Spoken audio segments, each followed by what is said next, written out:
It's just you. Okay, the time is 6:30. We'll call this meeting to order. This is a regularly scheduled city council meeting, City of Medical Lake for June 2nd, 2026. Let's stand for the pledge of allegiance. Pledge allegiance to the flag of the United States of America and to the republic for which it stands, one nation under God, indivisible, with liberty and justice for all.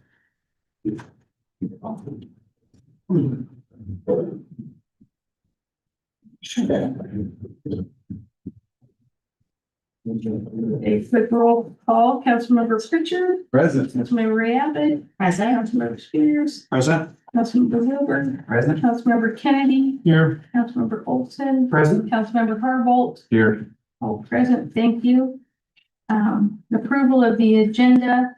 I have just one little change, and that is under number 6, we'll take those C first and then A and B.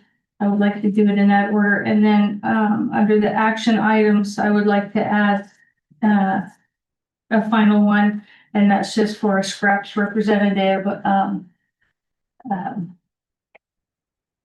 Mark McAvoy from Liberty Lake is being recommended to take that seat, and so I'd like to have council approve that so we can move that along. Those are the only 2 changes I have. Is there any other changes or additions to the agenda?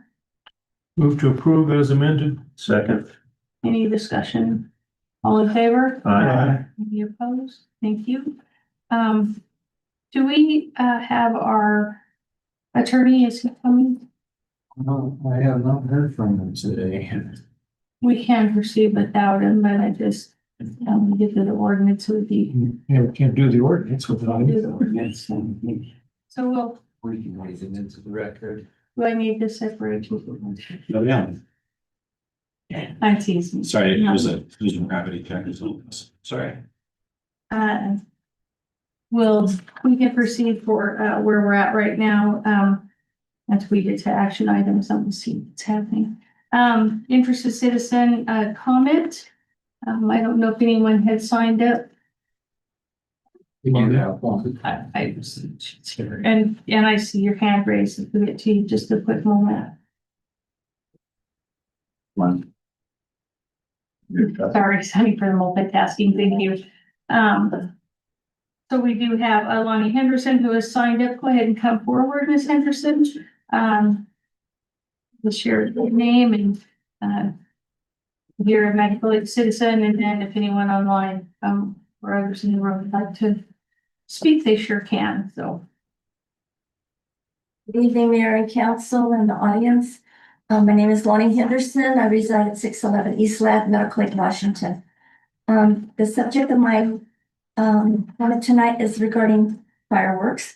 And I just wanted to reaffirm my position on being against any discharge or anything going on sale, use, whatever, of fireworks in the city limits of Medical Lake.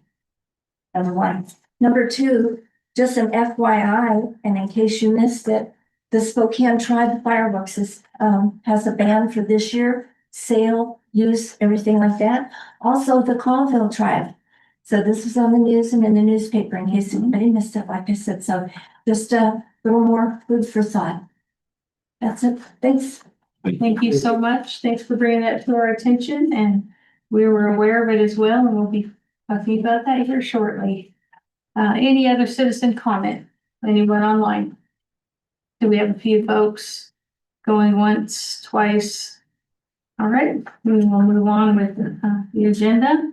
Any announcements, proclamations, or special presentations? None that I'm aware of. Reports. Let's start with the committee and council reports and comments. Councilmember Pritchard. Anything? I think I should be saying something, but no comment. Okay, A long day. here. Yeah. Councilmember Ray Abbott. Nothing. Councilmember Spears, anything to report? Yeah, I had the opportunity to go to Salt Lake City a couple of weeks ago with the STA. To go down for the American Transportation Association conference. It was the mobility conference, which is traditional buses. So they had some buses down there, but then we had a great opportunity to go down and look at the Salt Lake City Transit, their transit-oriented development program to increase density and promote synergy between living and commerce and transportation around the transportation lines. They had a really great program where they had taken some property and they had developed it into 1,700 units here, 1,500 units there. Looked really great. They just happened to have like 1,200 acres laying around that they could use, so they did that. So once we figure out a way to find 1,200 acres just laying around next to our transit line, maybe we can do the same thing. But no, it was Check your pocket. yeah, right. If anybody would like to make a donation. But it was really good way of showing community partners coming together and putting small form public services and then also retail and tying education and more dense housing. So some representatives, Sarah Dixit from the City of Spokane City Council came down, and because they're changing some of their coding, their city codes for transit-oriented development to try to get some more dense business and residential along some of their transit lines. So it was really nice to go and to see some good success stories. And then Encouraging. yeah, we reviewed the claims and warrants in finance committee and everything was good. Thank you for that. Yeah, thank you. Councilmember Wilbur, anything, tonight? Councilmember Kennedy? No report, Laura. Okay, Councilmember Olson? No report, Your Honor. Okay. No report, Your Honor. All right, thank you so much. Sonny has, I'm gonna let him, he's already made a list of things for reports, we'll let him do that. There are a couple things. There's a lot of grant opportunities that are coming active right now. It is the season. So, grant writers call it hunting season, right? And it happens in fall and it happens in January. So we're heading into our fall, season where, we're looking for state, grants. And so those opportunities are presenting themselves. There was a meeting this week. I didn't miss that, but in looking at the opportunities there, I think there's some alignment with some things on our capital list. So more to come on that. Legislation going forward related to property tax waivers for those who've been impacted by disasters. So I'm working with the county and Representative Holly on that. Have attended some other committee meetings, Brad Link and others. We're getting very close with our fiber. We have fiber into City Hall and our generators, and maybe Sunny will report more on that, but I'm happy to see that moving forward. And then Friday, Sunny and I will be meeting with our federal lobbyists, and we'll see how our action item is moving through committee. Fingers crossed and prayers said that that's continuing to move forward. So that's all I have. Mr. Withers, do you have a report? Good evening, Mayor and Council. A few things to share with you. Number one, just wanted to touch base about the Office of the Insurance Commissioner Forum that came to Medical Lake. Happened just after our last meeting. So we hosted a community forum in partnership with the Washington State Office of the Insurance Commissioner. It was focused on resilience and disaster response. Brought together residents and state leaders and regional partners for an important conversation on how community can better prepare for, respond to, and recover from future emergencies. And it was just a really great event, a class act. The Office of Insurance Commissioners staff did a fantastic job getting the word out, coordinated partners. TVW recorded it, and so it's available online. And I just wanted to say a big thanks to Washington Emergency Management Division and Department of Natural Resources. Spokane County Emergency Management was on site, and the Office of Insurance Commissioner, all with meaningful contributions. And that recording, highly encourage people to watch that recording. Both what Mayor Cooper and Commissioner Cooter had to offer were really valuable. And then so that was the first panel, and then the second panel was those partners, State Emergency Management, County Emergency Management, DNR, and OIC offered some really great tidbits on how they're how their agencies can be helpful for people in recovery to wildfire disaster. So it was really a great event. Mayor mentioned generators. I wasn't going to speak much about it, but we do have the generator in place at the maintenance shop. And the switch gear has been installed. It's just a matter of anchoring down that generator and plugging it into play and see how it all works out. So very excited about that. Work continues at our wells, and at City Hall. You might see our nice fancy slab and the fencing out there. So they're going to start working on installing the transfer switch there as well here probably this week or next week. And then that generator is in transit. So they're going to start rolling in between now and the fall. We should have everything installed, all 5 of those generators. So very exciting to see that progress. More excitement is that our cameras, City Council, they're installed and they're in use. So City Council approved the use of surveillance cameras in key park locations as part of a broader effort to enhance public safety and protect our community assets. And the initiative responds to ongoing concerns related to vandalism and property damage and after-hours misuse of park facilities. So the cameras provide us with situational awareness, and they support law enforcement by helping deter criminal activity. And when needed, assist in identification of individuals involved in incidents that create damage to our properties. In addition to improving safety conditions, the investment helps protect critical infrastructure and ensures that parks remain clean and welcoming and accessible. Unfortunately, but fortunately, having the cameras installed for less than a week, we've already had an incident that has given us the ability to use the information from those cameras. It hasn't resolved the case yet, but it was fresh just overnight yesterday or last evening. There was an incident where someone decided to carry some heavy stones into the bathroom down at the beach at Waterfront Park. And for whatever reason, but efforts are underway to identify who that was, and local law enforcement deputies are excited about the benefit of having those cameras on site and being able to make some quick connections and let the word spread that the activities that we've been unfortunately dealing with over the years are not going to be tolerated anymore. So very excited about that, and hope to give you more good news about the impact of those cameras as we resolve those issues. And then just lastly, was going to say that event season is upon us, ready or not. It's June all of a sudden. Coming with a couple of things on the calendar right now, June 6th and 7th. It's this coming weekend is Skyfest Air Show at Fairchild Air Force Base. So if you have business in Airway Heights or Fairchild, I would try to get it done before Saturday or Sunday. And just know that traffic is going to be pretty busy out in Highway 2 on this weekend. But if you don't have any business there, stay home and look up, because it should be a great show and the weather looks like it's going to be great. I wanted to also let you know, thank you for your inputs. We did try to crunch to make everybody satisfied, but the best outcome for the City Council Strategic Planning Retreat is on next Wednesday, the 10th, from noon to 4. And we're still zeroing down location on that, but we're trying really hard for places that smell and taste amazing. So we'll see how that works out.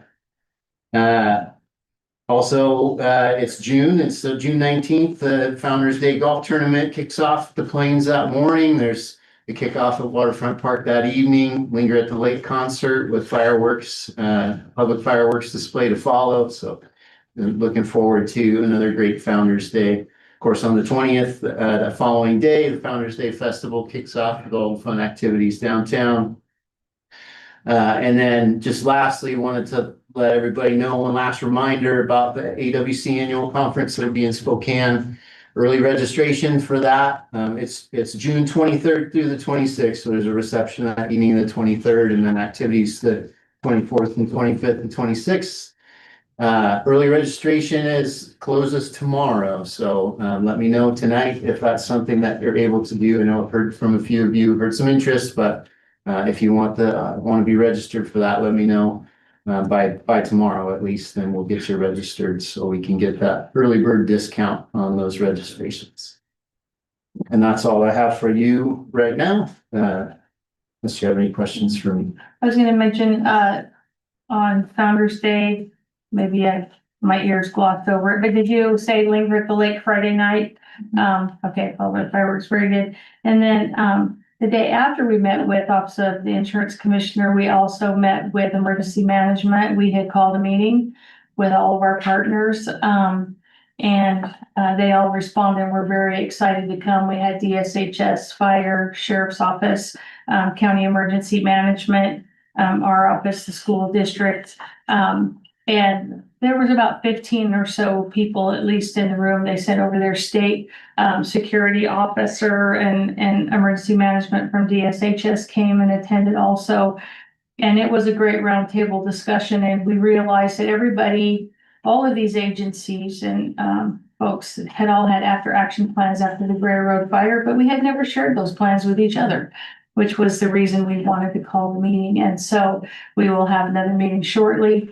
We'll be sharing all those action plans, the lessons learned, and so we can prepare and coordinate, knowing that we have a very dry summer and other things can happen anytime. So that was a very productive meeting, and thank you, Sunny, for helping to facilitate that as well. Sunny also was on the panel with the insurance commissioner. He tells such a great story that he was telling the story of the Bray Road fire, and I go, hey, why don't you just open with that? That sounds great. And so he did a good job on that too, telling our story. And hopefully the link to the TVW, we'll share that out with you and get that on social media so everybody can take a look at that. They really do a great job of it. And it was really neat to have, because there was so much valuable information shared. It really was good. So I would suggest you take a look at that if you get the chance. So anyway, thank you so much. Any questions or anything else? All right, thanks so much. We'll have cost next, twice in a row. I have not forgotten that when cost was on the agenda. And so, bank status report. City Mayor and Council. Oh, can I mention one thing? I see that our attorney is now present, and if we could please note that for the record. Thank you. Yep, thank you, Mayor. It'll be brief today. Essentially, there hasn't been much movement on applications that have been submitted. And we haven't seen any other of those awarded or denied, which is still good news in my mind. But we do have some opportunities that were brought to us by our grant writer. So I just want to touch on those briefly to give you an idea of what might be coming down the pipeline. The first one is a Water Smart grant that we are looking into to see if it's a good fit. But the current idea is that there's some potential to help with the match that we have for the stormwater grant that is also coming down the pipeline from the state of Washington. So it could be a potential for helping cover our portion of that. And that was $1 million, and our portion was going to be $250,000. And then we also, there was a PRA grant, which could be connected to the consulting related to the waterfront park master plan. That would assist us with preparing for whatever activities might happen there, feasibility, and just understanding the capabilities there, especially now that park will be ours soon. And then Innovia has a longest table community grant. Essentially, it's a small grant, but it's designed towards bringing the community together with a one-time event, which there's some potential there with the kitchen grand opening. And then additionally, they brought forward that there was Public Works Board loans that are opening up for potential options financing that we could potentially explore. But other than that, happy to answer any questions. What does non-open mean under waterfront master plan? So that would be me not updating it. It is open now, and that's the one I just discussed, the PRA that we'll explore pursuing it. But Just open, that up. just open on May 26th, so Okay. it's fresh. Yeah, And it's a pretty sizable grant and it had a lot of nuances, so we'll be taking a deeper dive on that to see if there's anything else. And then also there was another, grant. Novia let us know about called part of the community grant, and so that's up to $30,000, and that can be used also for, festivals or beautification or economic development, something that enhances our community, and so, we're thinking of our train, depot.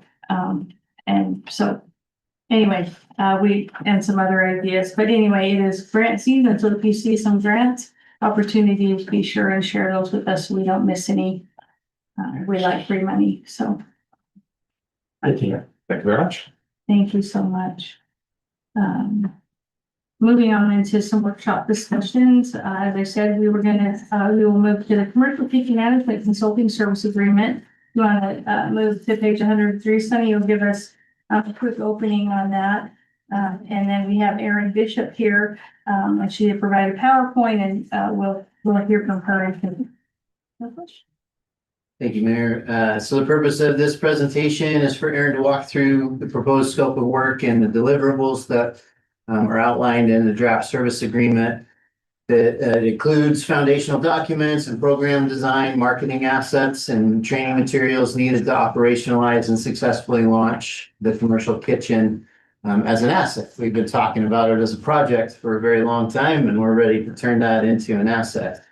As discussed, the city's role is really to define the desired outcomes here. We're not kitchen experts. We see it as an asset, but we see the benefit in working with somebody who can help us to build a good foundation and ensure that we're meeting the requirements and providing for the tools and the systems and the program elements needed to make the kitchen functional, marketable, and sustainable. Erin's going to walk through those deliverables and how they translate into a market-ready program and how they support both revenue generation and community access. And then, of course, I would say even through the presentation or after the presentation, if you have questions, we will get through those together. But Erin, I'll turn the floor over to you. Welcome, Erin. To those of you who don't know, this is Erin Bishop. Really excited about what we're going to hear tonight, so welcome. Good evening, Mayor and Council. Thanks for having me tonight. I recognize all of you from the farmers market. I wanted to share with you that I'll be going through a PowerPoint. As Sunny said, I'll be going over my qualifications with you, an overview of the vision that's been discussed, operational readiness, revenue building programs, marketing, long-term sustainability deliverables, a timeline for operational readiness, and some sample membership packages, potential pricing and revenue, what the city receives for their investment, benefits, and then at any time if you have questions during or after. So we'll go and get started. So I'm the owner of a business called The Cannery. It's a cottage food business here in Washington State. I'm the co-founder and director of the Reimagined Medical Lake Founders or Farmers Market. Got founders on my mind. I have over 30 years experience with project development, hospitality, catering, and event management. Over 20 years with nonprofit leadership, fundraising, grant writing, and program development. I'm a master food preserver and food safety advisor. I've got established relationships with food entrepreneurs, farmer market vendors, caterers, producers, regulations, Washington State Department of Ag, Spokane Regional Health District, and various community organizations. And so what I bring to this is I understand the operational requirements of food businesses and the community partnerships needed to activate this facility. So let's get started. So on page 1, we've got the vision. So we're wanting to create a revenue producing community food hub for the city of Medical Lake and the outlying areas. So the kitchen will serve as a commercial kitchen rental facility, food business incubator, pop-up and supper club venue, event and catering support kitchen, a food preservation and education center, community, and it will function as for community gatherings and a training space. And the primary goal would be to create a turnkey facility that generates income, facility utilization, and supports entrepreneurs and expands community programming. And then on to our target market, we've got food businesses, caterers, food trucks, farmers market vendors, specialty food producers, home-based food businesses, pop-up restaurant operators. And then under education, there's opportunities for emerging chefs, culinary students, food preservation enthusiasts, entrepreneurships, program participants, community users like nonprofits, community groups, meeting and training organizers, families, and event hosts. And then some growing demographics that I've discovered: women-owned businesses, women veteran-owned businesses, veteran-owned businesses, rural entrepreneurs, first-time business owners, and people that are having coming up with side hustle operations that are trying to transition to full-time businesses. In our next page, we've got the strong and growing demand here.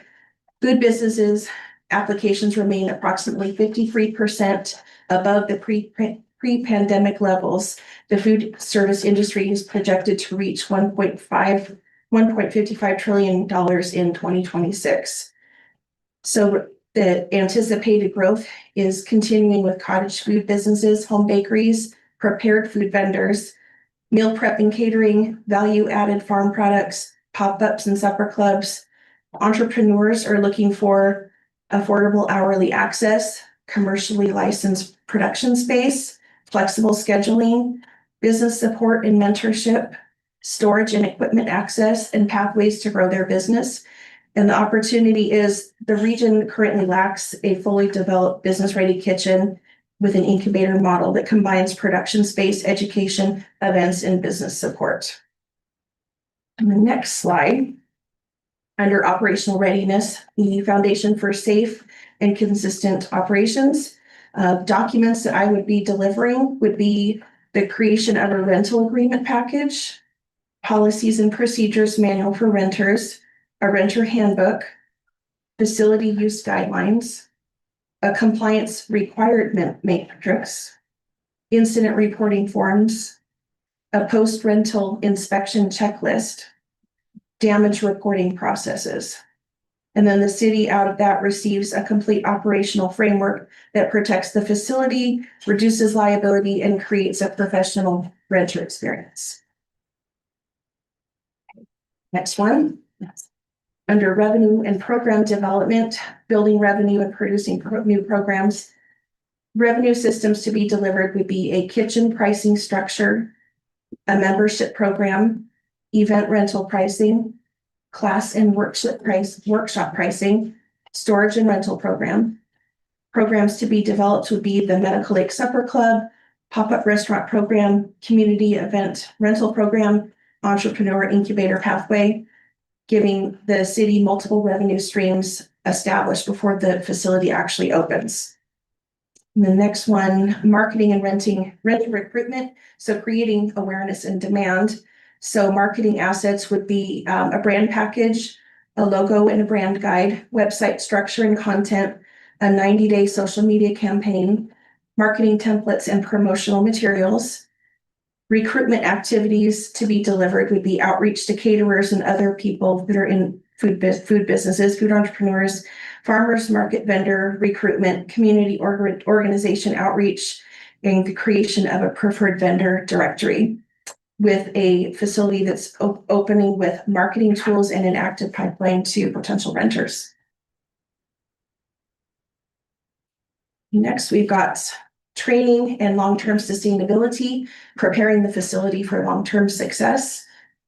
Training materials that would be delivered, new renter orientation program, a quick start guide, facility signage, equipment usage guides, training videos and scripts. Facility management tools to be delivered would be a equipment inventory, preventive maintenance plan, warranty tracking templates, and vendor service directories, giving the staff and renters the tools necessary to operate the facility consistently, reducing future administrative burden and protecting the city's assets. And then under the deliverables package, at project completion, the city receives an operations binder with rental agreements, policies and procedures, compliance tools and inspection forms, a marketing toolkit with the branding package, website content, social media assets, and recruitment materials. the training package, which has the orientation materials, a quick start guide, signage and equipment instructions, a revenue toolkit with pricing schedules, membership plans, event programs, and vendor partnerships. And then this is my anticipated 30-day operational readiness plan with a 1 to 4, going through weeks 1 to 4. And it's kind of a moving target depending on the flow of the project. But week 1, facility assessment, compliance review, rental policies and agreements, pricing structure development. Week 2, procedure manual, development of marketing assets, website content, training materials.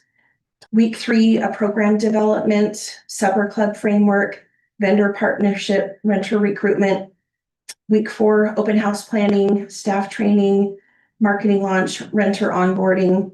So the kitchen is ready to rent when the facility is ready.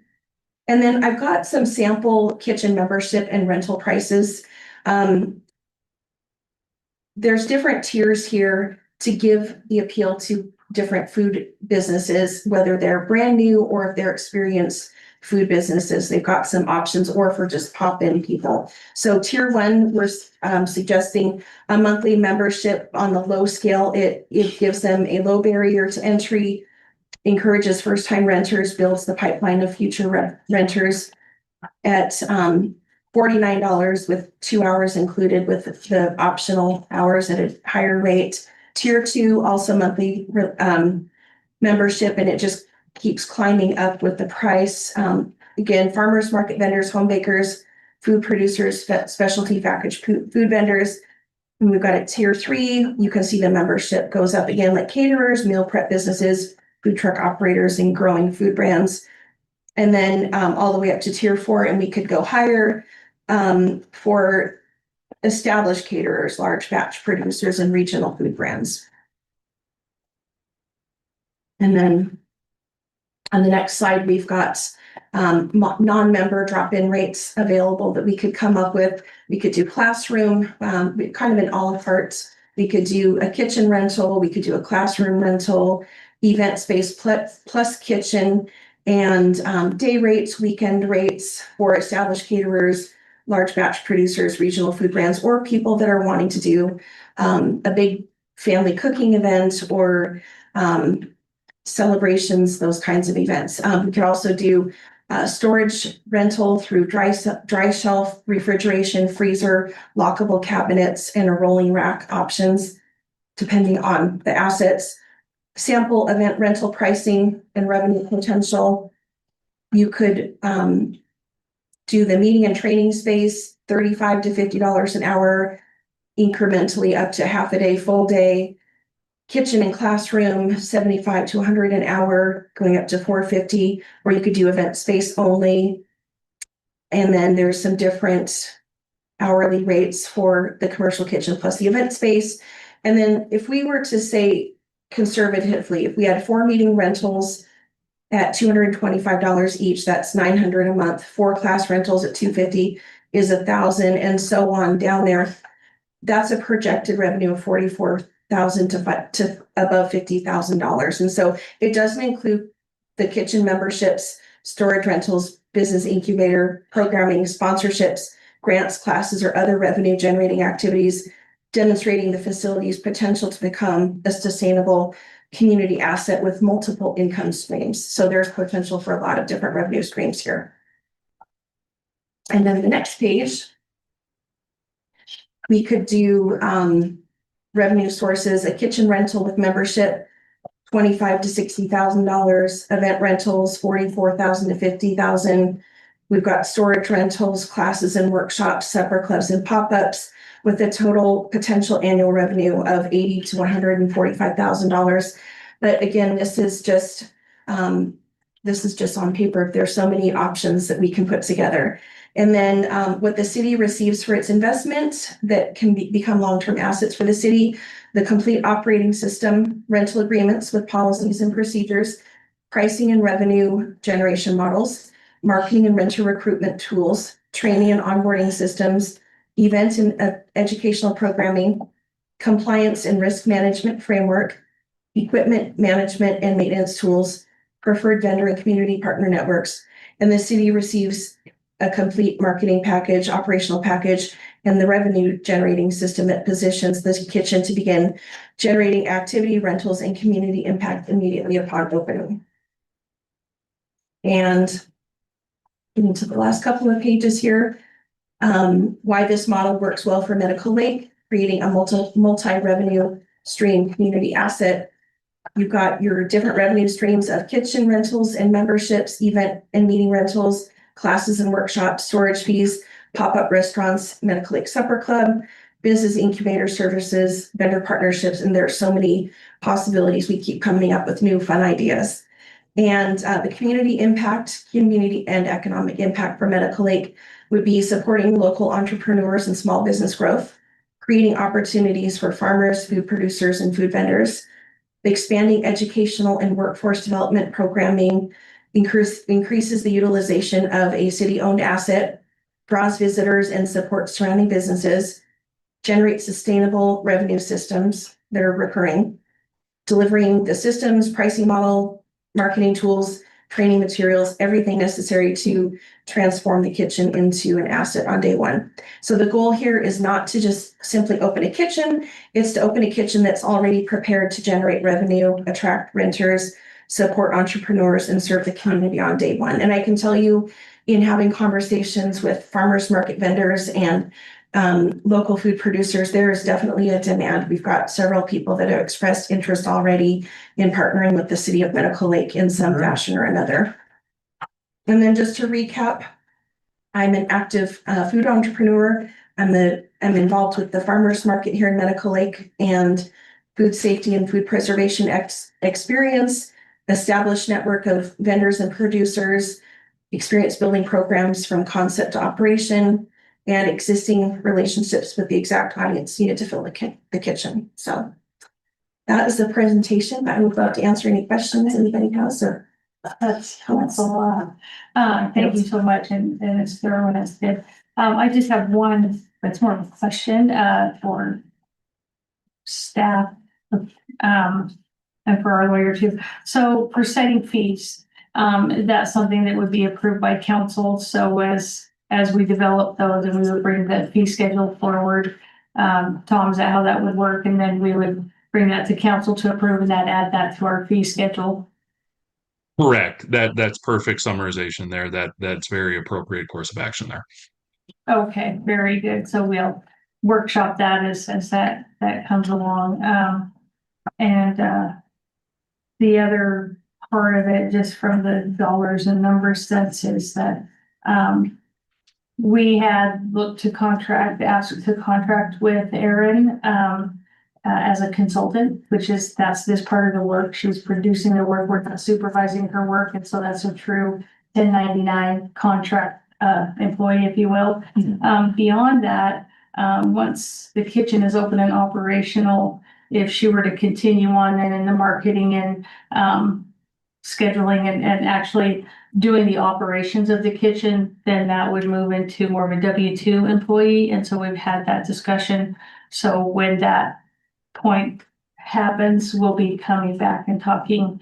If it's not Erin and somebody else, we hope that that would be the case. But anyway, that there's two distinct kinds of work that she'll be doing. One is the consulting, setting up, getting all of the forms and the marketing and all of that in place, and then operations is something else. And so that will be a nuance that will and a change that will happen if this is approved and we move forward.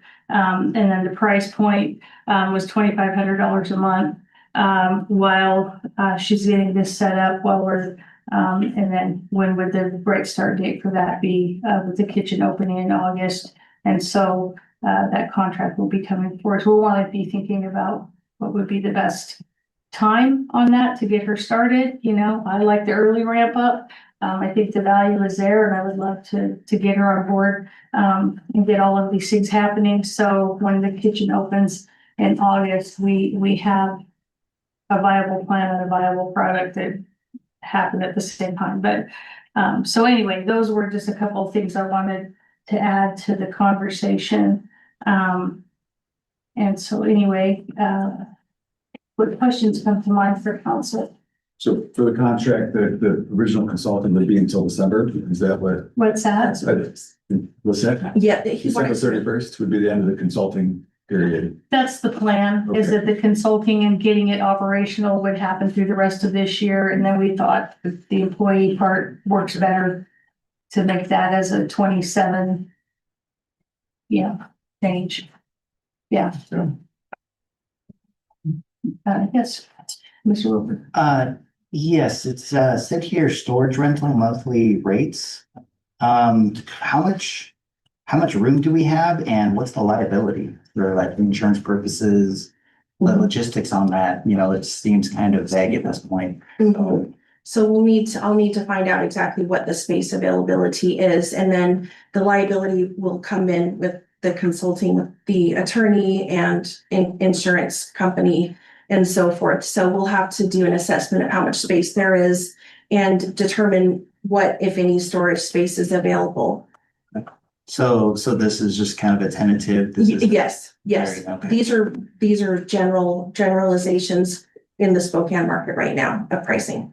Okay, so we haven't even looked at possible insurance or, you know, because we're gonna be holding, you know, taking responsibility of other people's goods, that we have to have some kind of mitigation. Absolutely. So Make has there been any discussion about the how that would even work at this point? not with me. We've had some, just so, first of all, this storage is not equipment and things like that, it's food. So it's Still. refrigerator and freezer. And so we would be a certified kitchen, and these vendors, especially food trucks and others, you know, that do the pop-ups, they have to have a certified kitchen to store. So we'll have to insure it as a city asset. And so that's something we'll talk with WCIA. We don't have a contract yet. We don't have a plan, you know, so, but before we can be operational, and that fee schedule would be coming forward, and then we'd be looking at what kind of insurance do we need for the kinds of activities we're going to be doing. So The big one that caught my eye here was dry shelf storage, so that implies long-term. It certainly could. It So- could. So And- that's not just holding food that they've prepped for an event, that's for later use is Yeah, the implication there. That's So, the implication. It so could be- that is, so under that pretense, that could also go down to freezer shelf space for later use. Mhm. correct. So, you know, we need to find a way of either securing individual spots for their use, or, you know, the mitigating that risk of if something happens to that to their product, even if it doesn't spoil, if Mhm. you know, accidents can happen with another vendor. I For thought that was sure. my space or my food. Definitely. So- And that's a great concern. What my recommendation would be is to have every person who rents, every person that's a business that rents the kitchen and wants to do storage space would have to have a current business insurance, probably listing the city of Medical Lake as an additional insured, and probably, depending on what the attorney recommends, having them sign some sort of a liability, and then just making sure we have some really solid systems in place and parameters that is communicated to all of the renters on, clearly labeled, this is your space, these are the guidelines, and put our best foot forward in making that information known to them and what the liabilities are. Is it possible, especially if we're gonna do like a rolling rack, lockable cabinets, but also lockable bins?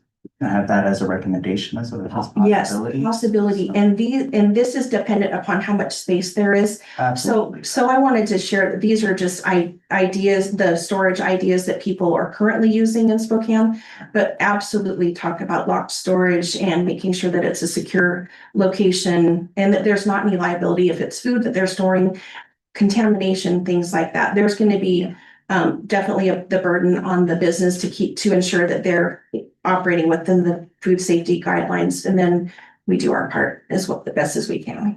Right, having it labeled properly. Yes. Okay. Yeah, because the health department will have recommendations on just how things need to be stored and And for how That's- long it's exactly. checked and, you know, okay. Yeah. So I just want to make sure that's presented for the Absolutely. council before we absolutely. put any type of pricing or anything into Mhm. effect, that we need to understand Yeah. where the liability mitigation and the liability risk is for the city. Absolutely. Okay. Anybody else? Mr. Spears? I do. So on page 8, for the list of items that the city would provide the service provider with. 10 hours of usage for the kitchen and equipment monthly. I'm sorry about that. I got my key just messed up. Oh, here we go. Okay, I'm sorry. Would you mind telling me which section you're at again? Page 8. Okay. page So, eight. the city of Medical Lake would provide service provider with, and then the first item is 10 hours of kitchen usage and equipment monthly. Oh, yes. Yeah. Oh, you're referring to the contract. I'm sorry. I was also on page 8 of the, Oh, yeah, sorry. I'm sorry about that. No. Yes, so that was something that I put in there to ensure that we would have up-to-date training and knowledge of how all the equipment works, helps with training videos, manuals and things like that, and then personal use. Okay. And then, And pardon me, one thing Mhm. is that would be at non-peak hours. So if that's approved, up to 10 hours at non-peak hours. So that would be something that would be worked around the paid rental hours of customers. okay. And then, you have point of sale, a phone number, business cards. What kind of on-site workspace or office? I mean, do we have an office downstairs, or is that the plan? We do have desk space, with the number of, we have some part-time employees, so there's open desk space, and then, The mayor's office also is available. It's for, Okay. And, what's the thing? So, the marketing budget, I'm assuming that's the $5,000. That's for the 90-day social media content? And digital printed materials, things like that. Yes. Yeah, but for that first, Yeah. the first 90 days. Mhm. And then payment for professional development in the form of training or memberships that would add value to the position. So is there anything like specifically that would come to mind for that, or? Perhaps if there was a conference locally offered that would help enhance the position or specialized training that would equip me or whomever is in the position to better interface with the customers. For example, if there was something offered with the health department on compliance or Washington State Department of Agriculture or something like that. This is hypothetical. Things of that nature that would help me be able to support in the business incubator model the customers. Okay. And so in Exhibit A, so this is pretty much just your deliverables here. Yes. And then, so it would essentially be procedures, policies, written documentation, and then training of the city staff. And that, and then marketing, and then recruiting customers. Okay. Working to recruit customers, that would involve making phone calls, sending emails, press releases, talking to local chambers of commerce, physically going to farmers markets, those kinds of things. Okay.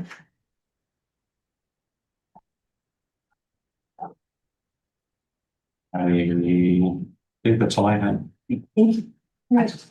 I just have one question. Yes. Or would you be managing the schedule or the calendar of who signed up for when? And is that on a first come, first served basis, or would that be? Yeah, so we talked briefly about that with Glenn, and we talked about there being I think it was a 60-day request where I would be made aware of what is on the calendar up to 60 days at a minimum. And then Glenn and I briefly talked about the method of adding items. He said, basically, if there's nothing on the calendar, I can feel free to schedule it, but we will discuss things before, just to ensure that there's no overlap. I know there's regular groups that meet in the up here, and so we want to work around that as well. So who is managing the calendar? I believe at this time, Glenn is. There will be a policy developed, so it doesn't exist.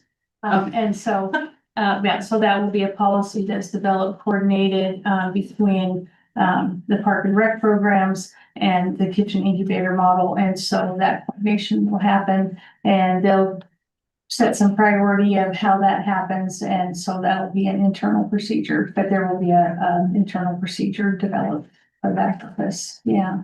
Thank you. Yeah, those are good questions. Mr. Harpold? Thank you. Do you have any similar agreements elsewhere? No, I don't. Have you done this anywhere else? No, not this particular model. No. Thank you. When it comes to the tier groups, and I know at this point it's a suggestion, but, is one tier group gonna have priority over another? And when it comes to scheduling? That's an excellent question. We actually have not discussed that. I think would you say something that As as we, also going to be. So getting everything in place, getting the pieces in place. And then as the marketing and the outreach happens and, you know, who are we attracting? What kind of business are we attracting? And I think that the tier covers all opportunities kind of in the Spokane area of how things are happening, but I think ours will, develop. So I think that's to be determined. These are just ideas, but ours, when it actually comes into the actual fruition of what it looks like, we'll develop that and that'll be something that you approve. And then we can determine that as policy, that there's priorities given to this or that, or we give leniency to, you know, the manager of that to navigate that to maximize best use. So something we can talk about in the future. I just know that when people grab larger contracts and I know they can get demanding, but at the same time, their demands can also be where we need space within chunks of longer hours or longer days. But if they can't get that time, they get very frustrated because 2 hours were taken out for said, schedule planning. So if we're gonna get a contract where they agree to the highest tier because they're gonna need 3-4 days of, the kitchen for these 8 hours, and then suddenly, oh, I'm sorry, we can't because we have this 2-hour section. Well, that, how can we accept the contract and then suddenly, we can't fulfill that obligation because of, this other type of contract. I think that's something, again, that will be developed. So one thing we'll have in place that we have discussed is a service contract, just like we have for other vendors that use our space. So we have a standard service contract. We'll develop a standard service contract. And if they want it for those many hours, for this many days of the week, for this many months, it will be by contract that will come to council because it's a contract. So Erin, with her expertise, while this is new in its unique incubator kitchen model, Erin has 30 years of experience in food service and event management and marketing, and I've worked with her in the past, and she's highly skilled at it. So I think this is a concept, and so kind of getting down into those houses, those nuts and bolts going to work on a day-to-day basis. We're not there yet. But you'll be involved in that process. I mean, it's I think just kind of putting these thoughts out and Sure. getting these concerns out as early as possible is a good thing. Speaking of that, what are the operational hours that are being considered at this time? again, that's something that needs to be discussed and decided on.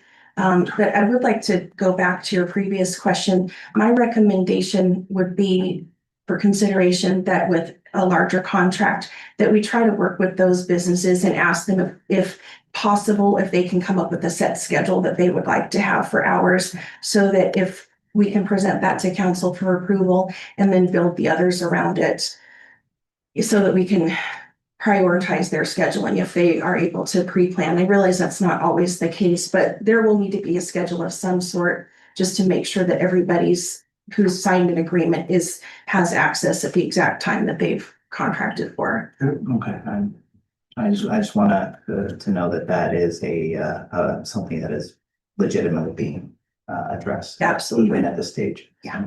Thank you. Mr. Olson, did you have a comment? I see that you're not afraid to step up and take a challenge, and that's very admirable. Thank So, you. thank you. It's my pleasure. I appreciate that.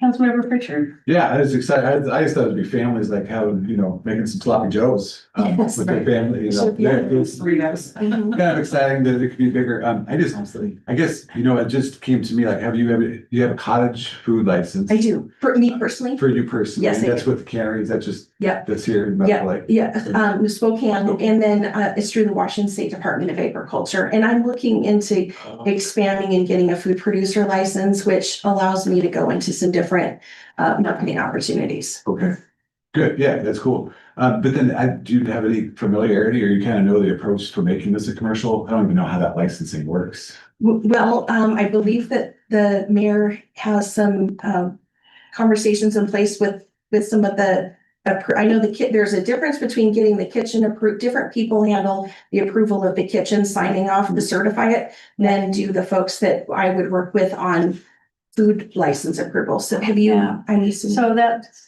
something we've talked about internally. Glenn was going to, make sure that he's in charge of making sure the kitchen gets inspected and is a certified kitchen, a certified commercial kitchen. So that is a certification in and of itself.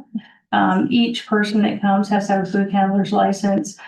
Each person, if they're gonna operate it as business, has to have a food handler's business, be licensed properly to handle the food, or have that cottage license. And so all the licensing will be part of what's in the manual checklist, what will be required. And they'll have to, follow all of those along with the insurance and, all of those things. So there's a high level of oversight. But we feel that it's not insurmountable. There have been other incubator kitchens.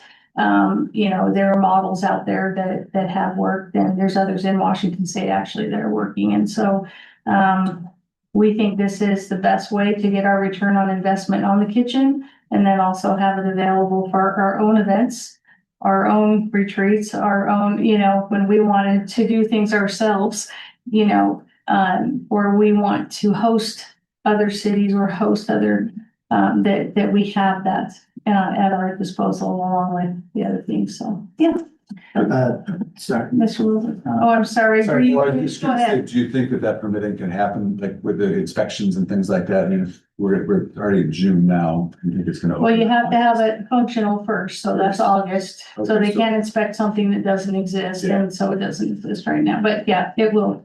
So September would be. If I may, Yes, plans please. were submitted to the Department of Health to Okay. make sure that what we were embarking upon is licensable and certifiable as a commercial kitchens.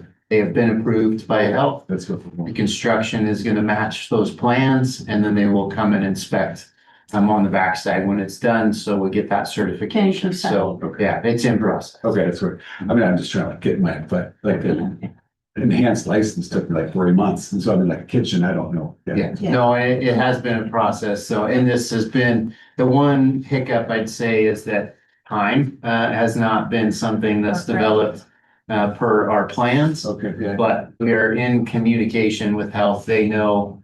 So it's just been a matter of saying, hey, we need an extension. We're still doing it. And so that, yeah, but it's, the plans have been certified, and then once the work is complete, we'll have them come out to me and it'll get certified before we open. Thank you, Sonny. Yeah, appreciate that. Was there one more question? Yeah, one question, one comment. First question, or the question. Is this gonna be viable to be able to have some culinary lessons for some of the high school students? Possibly? If I It can could be answer. used, you may- I would think so. We've also are talking about creating a relationship with the Spokane Community College Culinary Program. That was gonna be a follow-up. on that. Yes, because we want to create that pipeline where the students know that they can come to us. We can do classes. Classes can be held, not necessarily offered by us, but third parties can host classes here, workshops. And then those students, then the idea would be that then once they're out on their own, they can utilize this kitchen. Which they're already comfortable with. Exactly. Okay. I have personally eaten many pounds of Erin's product from the cannery, and I can tell she is very qualified for this in in a cooking sense. And just her tenacity to be able to take this project on with such boldness and grace, I think she's perfect for the job, so that's just fine. Mr. Kennedy, did you have anything? No. Okay, anybody else have any other questions or comments or thoughts? Aaron, we really appreciate your thoroughness in presenting that and answering all of our questions. And council, if you think of anything later, just pass those on to Sunny and we'll get the answer for you. With your approval, then we'll look to bring that forward at a future council meeting, and then we can set the start date and be thinking about that. So Thanks, everyone. thank you. Thank you. Have a nice evening. All right. Have a good evening. Okay, so now we're coming back to fireworks, code review, all the way back to page 3. Starting over at the beginning, page 1. So fireworks, code review. All right, well, good evening again, Mayor and Council. Building on our community input from the 2025 advisory vote and ongoing feedback, this workshop is meant to explore strategies to improve code clarity and enforceability and alignment between sales and use restrictions. A key area of the focus was addressing the gap that exists when fireworks discharge is prohibited due to unsafe conditions, but the sales are still allowed, right? Creates that gap. So that's largely what we'll talk about, but there's also a little bit of other options that we can explore here. We'll see where that lands. Briefing sheets on page 3, and then I got this quick presentation. Just want to let you know, state law allows for the sale, use, and discharge of fireworks, and it regulates the type of fireworks that are allowed and when they can be discharged. And ultimately, the Washington State Patrol is the one who enforces state fireworks laws. Local jurisdictions may adopt legislation that's more restrictive than state law, which is why you see a lot of jurisdictions that do not allow fireworks. They're allowed in the state.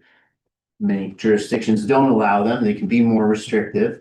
But there is a challenge that any locally adopted legislation that's more restrictive than the state's may not take effect for at least 1 year after its adoption. And so what we're talking about today, in any action that you direct staff to prepare for consideration prior to July 4th of 2026 will not be enforceable in 2026. We're talking about 2027 and beyond. So just to be clear with that. Next slide, please. Medical Lake Municipal Code chapters 4.18 and 5.10 refer to fireworks and generally state the following. They may be sold from 9 a.m. to 8 p.m. between July 1st and July 4th.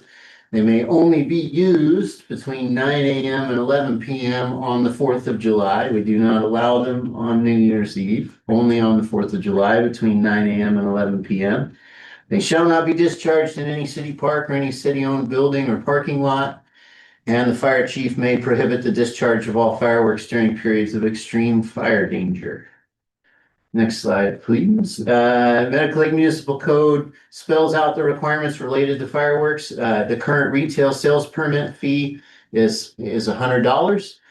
This talks about the process of getting the retail sales permits. The state permit must be issued and a certificate of insurance must be provided to the city along with that permit fee. The city then refers that application to Spokane County Fire District, who makes a recommendation to the city council. We have a few of those on tonight's agenda. And as stated in chapter 4.18.030, I quote, the city council shall in its discretion grant or deny the application, end quote.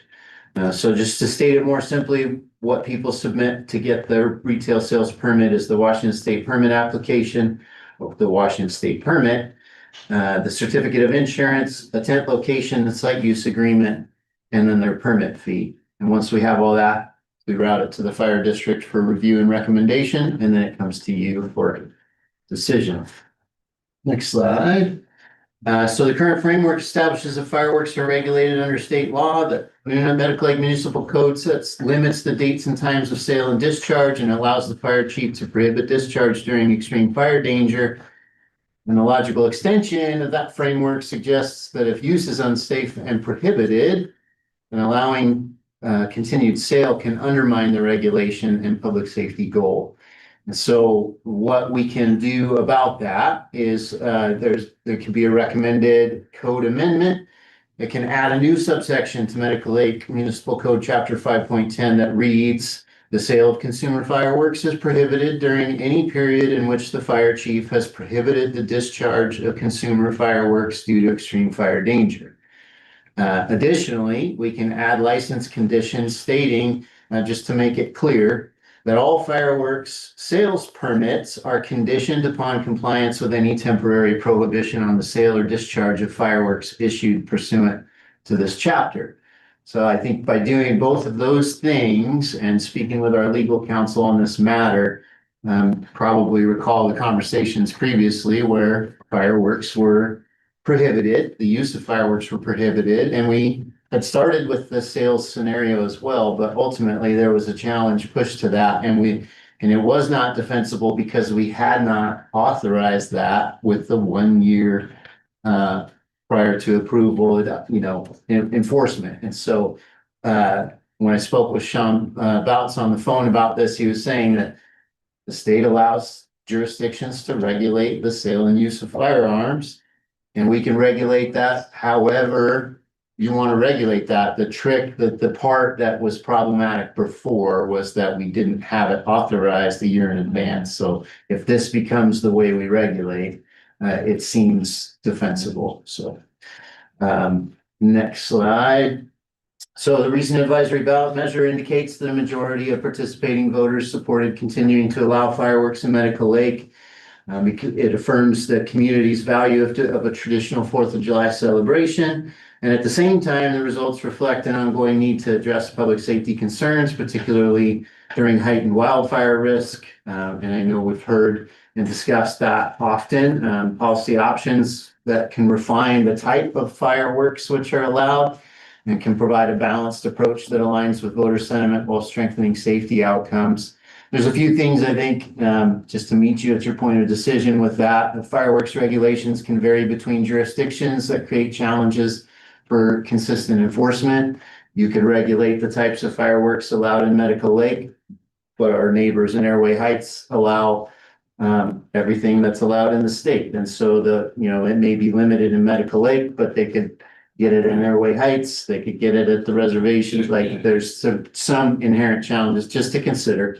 Medical Lake operates within that broader regional context. And so understanding those dynamics and patterns. Fireworks sales in Medical Lake are commonly operated additionally by local nonprofit organizations as seasonal fundraisers. So it provides a direct economic benefit to those community groups, and policy changes can limit the scope of allowed fireworks may have financial implications. Just again, another thing to consider. So there's just a few things related to that conversation. But it has happened. There's been jurisdictions that have limited types to ground only. So next slide is we see our friends at Snoqualmie have regulated it to ground only, no aerials, no mortars. And so it's happened. Snoqualmie, Tukwila is another example of a jurisdiction that has limited the types of fireworks. I mean, the county doesn't allow it, right? County does not allow it at all, right? Yeah. And I do want to just point out too, that it's 58%, yes, which like a levy wouldn't pass with 58%. Just throwing it out there. Yep. I'm sorry to interrupt you. No worries. Yep, so that's the extent of the presentation. So happy to hear some more discussion points and thoughts on what we would like me to prepare. I'll offer this. You're probably looking at a calendar, recognizing we have one more council meeting before the 4th of July. So anything that you would like prepared, we can do that. We can bring forward an ordinance for consideration. And it is within the scope of your policies and procedures to suspend the rules that allow first and second read and approval, which would be in advance of the 4th of July, which would make it enforceable for 2027 and beyond. I have one thing I want to add also to that. Because fireworks is such, I think, hotly disputed topic, which no pun intended, but, it's been controversial, and we did put it out there to the public, what do you want, right? And so, there was a good turnout for that, and that was great, and we got an answer. But that answer did not address the public safety issues that we face, and they did not answer, illegal use of fireworks. And even when we banned fireworks in Medical Lake, the people in the county are so used to, oh, it's Medical Lake, and they just blow them off like crazy. And that's more dangerous because they're out in the wildland area. And so, but what I wanted to suggest, to allow time for public input, because I think it would be premature for us to have a discussion tonight, make large changes to our fireworks laws, waive the rules, pass it. That just doesn't feel right. But I think that it makes sense that when there's an emergency, like when I declared the emergency and then wanted to we couldn't ban the sale because government cannot impede on commerce without having a law in place. And so, and then when the fire chief then later, banned the fireworks because of the risk, it was the same thing that the sale ran into. I think addressing the sale and use when there's a ban might be a really solid place to land. That's something, if you're comfortable, that we could waive the rules and pass, so that takes effect by July of 2027. That gives us then a year to really talk about, because we also have an enforcement issue, right? We can want certain things, but then we have to have strong laws in place. When we want to enforce those laws, we can. And then the will and the capacity of our law enforcement and our fire folks to help us enforce that, or we're gonna have to pay for more security on those days, and what days will it happen. I think that's a much bigger community discussion. So I just wanted to say, I think land on something solid, what's your will there, and then maybe give us another year to have some great public comment and input and find the sweet spot, if you will. I just have a question.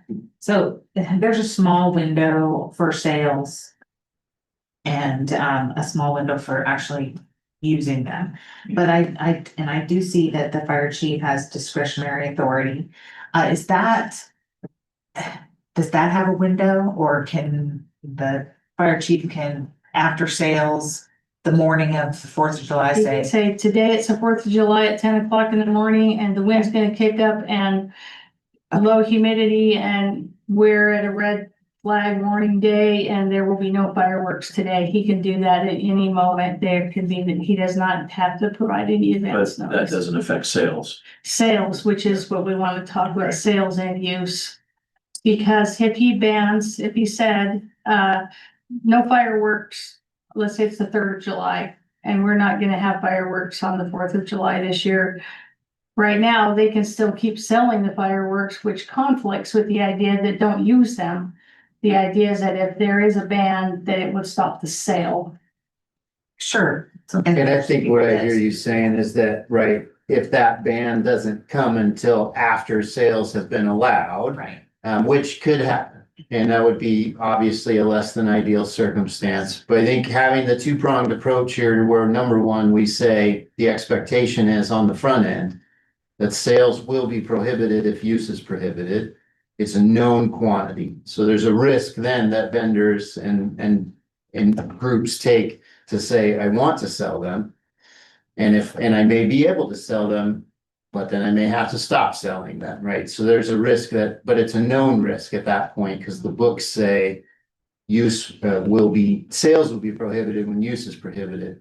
So it helps in that regard. The other side I would say is that, for example, and Ms. Henderson had shared today, that already the Colville Tribal Reservation and the Spokane Tribal Reservation have already made the call based on the state drought conditions that exist. They've already determined that there will be no use or sale of fireworks this year.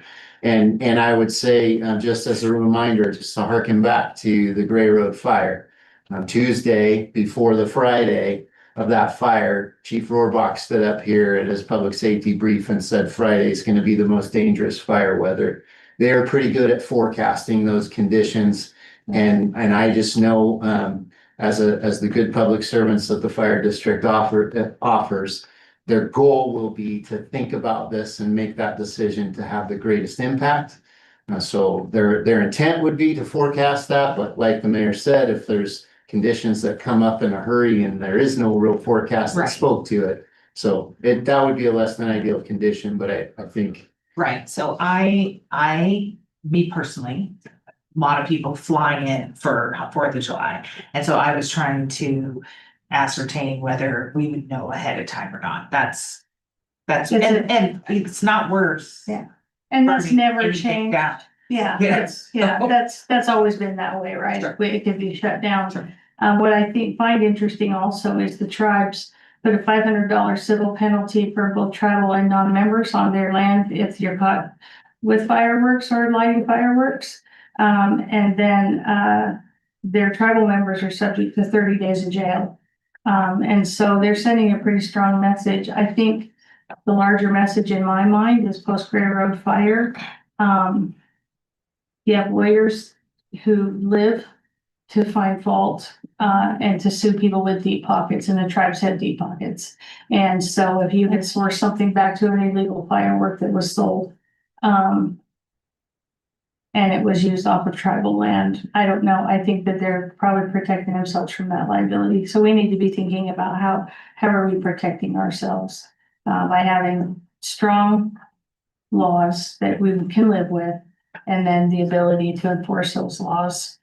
Because I think that's the biggest thing in my mind is if it's a law, we will enforce it. Because that's why people, when it was banned the last time, I couldn't stand it. So I could drive around my neighborhood and said, hey, you got like a whole pile of these out in your, in your, middle of your street, and you're not supposed to be lighting those off. And there's a few. I said, well, we'll call the police. They're like, call them. We're not stopping. Right. And it's like, okay, I'm gonna go to jail because I'm doing something wrong here, getting in people's business. But anyway, so it's a problem. Well, People are not following the law. Well, but it's also that idea of that freedom. It's like, I'm not saying that they have the right to tell to, disregard the ban. But what I'm saying is it's America to buy fireworks for the 4th of July. I mean, it's as American as apple pie and baseball. Whether the ban goes into effect or not, that falls on the responsibility of the citizen when the information has been put out. So what are we going to take that responsibility away because, if you decide to disregard? I was like, That's why you have laws in place and people will choose what they want to do. Right, but that also comes down to affecting the taking away the choice and responsibility of the majority because of the few stupid minority choices, and I'm not comfortable making that decision. For We're saying that when the fire chief says people, nobody shall light fireworks, so it's not a right. Lighting fireworks is not a right. No. It's not a constitutional right, it's a feeling. I did not say lighting them, I said buying them. Mr. Olson had a question. Just a comment, we can't legislate weather and we can't legislate common sense. So that basically covers everything right there. That's true. It's very true, and that's why you have laws in place and good people follow them and those who won't, don't, and then they pay a price, like you don't have to wear your seatbelt, but you can get a ticket and you'll pay the $146 penalty, right? It's a definition of insanity if we ban the discharge, but we can't ban the sale. And it makes it unenforceable. So I think we need to move forward with that portion of it this year. Ms. Ram. Yeah, all I was gonna say was, and what I was getting at about the sale is not because I'm stamping my feet. It has nothing really to do with my plans on the 4th of July. But I know from having my festivities that we waited to see if the sale was gonna go. And when they put that tent up, we were like, we're gonna have fireworks. Right. Right, so I am trying Kind to of signaled. Yes. That was a signal. And it's a real thing, so if it can happen at any moment, then I can be an advocate for all those people and say, yeah, that doesn't mean that it won't be canceled tomorrow. Well, and the nice thing, I think, when you, and Mr. Scribble, I'll get right to you, when you say if you want when there's a ban or you shut the sale, so if the tent's set up, you say, it's been banned, shut it down, but they know that coming in, to Sunny's point. They know it coming in, it's a risk they're willing to take, they're gonna go buy all their pallets and pallets, but if it's shut down, it's shut down, and you'll have to save them until next year or whatever, but, Mr. Spears. Airway Heights, so it's us, Airway Heights and Deer Park are the only ones in the county, In Spokane County. in Spokane County. What is Airway Heights, has Airway Heights and Deer Park taken any action in the last couple of years to change or restrict? I don't know. What I could tell you is my days in Airway Heights. One of the last things that I did on council in Airway Heights was to give the fire chief the ability to ban fireworks because it didn't exist. We're the only jurisdiction in the state of Washington that did not give the fire chief the authority to ban fireworks under any condition. And it was the most historic drought conditions where the whole state had shut it down. But Airway Heights was wide open for business and we couldn't. And we at least amended the code to allow the fire chief the ability to make the call. He has not executed that authority since. So, but he didn't have the ability to do it before. That's the only thing I know has happened. I don't know anything else about the types of fireworks or sales. I could certainly take a closer look at what their codes say. Yeah, I'm just wondering if they're, because I know they had a couple of bad fires up north too, so. Mhm. So, there's no further discussion is, if the will of the council, then have staff bring forward an ordinance that would ban the sale when the chief bans the use, that the sale then would also be banned. I support that. Yeah, as long as we can put some. I don't think we need to put a provision, but as a policy later from the city, if we could make sure that that's really upfront. And On the application. yeah, There's a warning. well, and they're probably gonna hear about it this year so they can plan for next year. Right. Right, so that way, because then we can give those businesses or nonprofits the opportunity to try to find an alternative. Yeah, sure. Think of something different for next year, maybe, but Totally on board. I like the idea to increase penalties for firing, but that's a whole different, that's. I think that's the whole, let's spend this year to next year, having that discussion, plan to pass that early spring of next year, if there's gonna be any changes. So, maybe April or May of next year, so. We're fine, it's taking a year to go through. It still take a year. Okay. It would still take a year, but at least if we can get some months ahead of the 4th of July, that will help people plan better too, if there are gonna be changes. So, but I love the way Sunny laid that out and taking each one of those as a segment of types, enforcement, penalties. I think that's a wise approach, just to take what you presented tonight and talk about those in separate pieces and have some community outreach about those. How much do you charge for PowerPoint? It's free with other purchases. Oh. With the purchase of fireworks.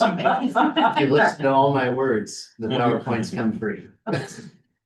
Thank you very much. That's good. Yeah. Yeah, no, I like the way that was clearly laid out. Thank you so much. Okay, so staff will bring that back then as an ordinance change. Thank you so much. And I love the language, and thank you, Ms. Henderson, for coming. So last but not least, the draft and the workshop discussions, draft transportation master starting on 4 and ending with 100 something. So anyway, there we go. I have 132 to be exact. 132 to be exact, but I wasn't gonna be too up on me.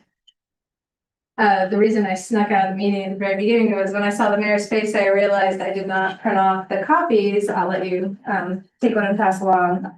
And then she asked me to bring regarding roundabouts and benefits of and safety regarding roundabouts. So there's two handouts there. Yeah, the reason I asked is that, I, like many people, when roundabouts first started popping up, I'm just like, oh my God, I'm gonna stab my eyes out if I have to go through another roundabout, but they just seem like they caused accidents, that they were awkward and weird, people didn't know how to use them and whatever, but, when you look at the science behind them, so I needed to educate myself to really understand the benefits. And so that's what I wanted, Elisa to, also chat with us a little bit about what is the truth about roundabouts, if you will, but that there is data to prove, say that they're safer and she's more the expert, so I'll let her talk to that if you would, please. Yes, there's the two handouts. The green page is a brochure from Federal Department of Transportation, and generally white page is an excerpt from Washington Department of Transportation's website about benefits. So they have a number of interesting things about roundabouts on their website that you can look through, but this was just the benefits section. So some people have voiced here in council and the planning commission and generally the public have mentioned concerns about safety with roundabouts. And the information that's available from these expert sources is that it is safer both for vehicle travel, for pedestrians and bicyclists. And one is that everyone slows down. And two is the number of conflict points, right? So when you have a standard intersection, whether it's with or without stop signs or stoplights, you have, it seems like 24 points of conflict. So you have all those different movements of vehicles, right? So you can go straight, right, left, and everybody can do that all the way around, right? So there's a lot of points of conflict. Whereas a roundabout, you have 8 points of conflict. So one going in, one going out on every street into that. So, and it's also because there's always medians for pedestrian crossings in roundabouts. It means the distance that a pedestrian is crossing is shorter than you would have at most intersections. You can have medians, of course, but roundabouts always have medians, so you have less distance to travel. And I think I mentioned in the past, like I'm a reformed pedestrian for roundabouts. When they first started coming out in Bend, which is where my family lives, I was like, this is horrible. As a pedestrian, I can't imagine, nobody stops, but it is not true. As a user, I know that, especially the single lane that we would see here in Medical Lake, it is very safe and pretty comfortable for most pedestrians to get through there. If anybody had any other questions about that, I realize you just got the information. You can always ask it. Yeah, I would suggest that you take this home and kind of read through it, go to that website, kind of look at those traffic models that they have and the data that's been collected. So I became a believer, and then especially after the railroad fire, and there was no way for traffic flow to happen, let alone pedestrians. And so that's really what I looked at. So thank you, Elisa, because I think it's just important to know the data. So thank you. Okay, transportation master plan now that we're talking about. People had so much fun reading 92 pages. My goodness. Okay, I did not write those 92 pages. We received, as part of our periodic update grant, money that we could use to hire a consultant. And we hired Ardura, we approved that contract because they have skills we don't have as far as analyzing, forecasting, vehicle daily trips in the future and capacity of our streets and intersections. So that is the most valuable part of this transportation plan, is that they have all their their software to run all the numbers for us to figure out what our future holds for us. We've been working with the consultant and have gone through a few iterations. This particular one is our final draft. We know that there's some editing that still needs to be done, but if you have anything, please let me know so I can add it to my list. I didn't want to ask for all those final edits until we had made it available to the commission and yourselves and gotten feedback. It's also available to the public on our website, so anyone can make comment, concern, edit any of it before we send that back to the consultant for the final draft. When Elise and I were going over this earlier today, there were a handful of typos that the planning commission did find. And please feel free to point those out also. So we didn't miss any, but yes. So obviously spell check would have helped tremendously. For them to hit spell check would have been great, Mm-hmm. you know, but Doesn't always. they did mess up the numbers for the population. The one that says 4,195 instead of 4,915. Yes, I Yes, mean, thank and we you. won't even go into that's not 1%, but Yep. it's like, Yeah. okay, all right. There was another error too that we found today identified, when you look at the maps, it puts the boundary of Medical Lake on the west shore of West Medical, and that is not true. It's actually on the east shore of West Medical, so that those boundary lines will be corrected. I don't know how that happened, but that was the catch. So, so it's good to have all the eyes on the plan, because it's going to be your plan. You're going to adopt this plan. So as the mayor mentioned, planning commission looked at this last week and they just have a few small edits and then some questions that were really great. We will be bringing it back for a hearing for planning commission on June 25th. And then back to yourselves July 21st. So I will get all those edits done prior to that planning commission hearing. And then we get talk about it all again. But I just want to say a little bit about it. I know you have a briefing sheet there, but this is our first transportation master plan to my knowledge. I have not come across one. I know that our municipal code will refer to the street master plan. No idea what that is, other than what you find in our comprehensive plan, which is really just the existing streets. It does have street classifications in it, but that's the extent. So I'm not sure if anything ever existed. I haven't found it yet.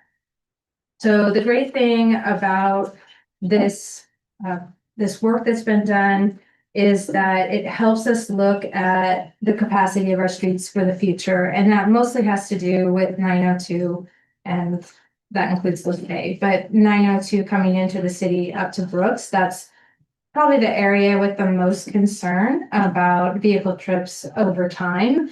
Not just increased population in town, but the potential increase for population north of town if that starts developing, for instance, the Nike site or the areas that we are requesting to keep in our urban growth area.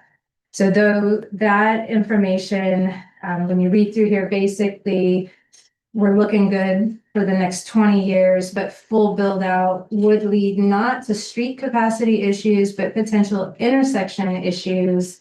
And that is why the consultant has recommended the roundabouts in 3 locations. One's a double roundabout, they call it Peanut, because Stanley doesn't line up. So that'd kind of be like a figure 8 going on there.